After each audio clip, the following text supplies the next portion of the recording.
this hour, a powerful explosion rocked the Beheshti area in southern Tehran on Monday, reportedly during a meeting of senior commanders of Iran's Islamic Revolutionary Guard Corps.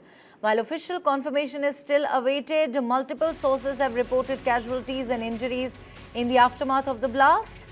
Eyewitnesses say the explosion was followed by a thick plume of smoke rising over the city, prompting an immediate response from emergency services. Ambulances were seen rushing to the site, indicating the seriousness of the incident. Videos and images showing dense smoke are circulating on social media, though they are yet to be independently verified. Some breaking news there coming in from Iran. A powerful explosion has been reported from the Beheshti area in southern Tehran. Now, what makes it even more significant is that the blast is believed to have occurred during a meeting of senior IRGC commanders, that is the Islamic Revolutionary Guard Corps.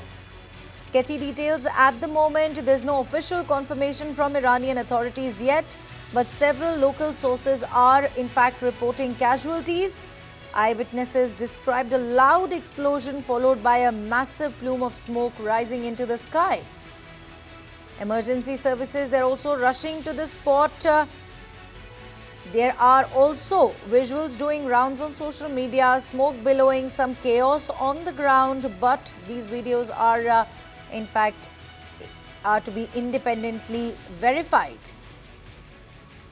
We will in fact keep tracking this very closely for all our viewers and bring you more updates as we get them. But for those who have just joined us, this is the information that we have with us so far. There's a powerful explosion being rocked. There's a powerful explosion, in fact, that rocked the Beheshti area in southern Tehran today.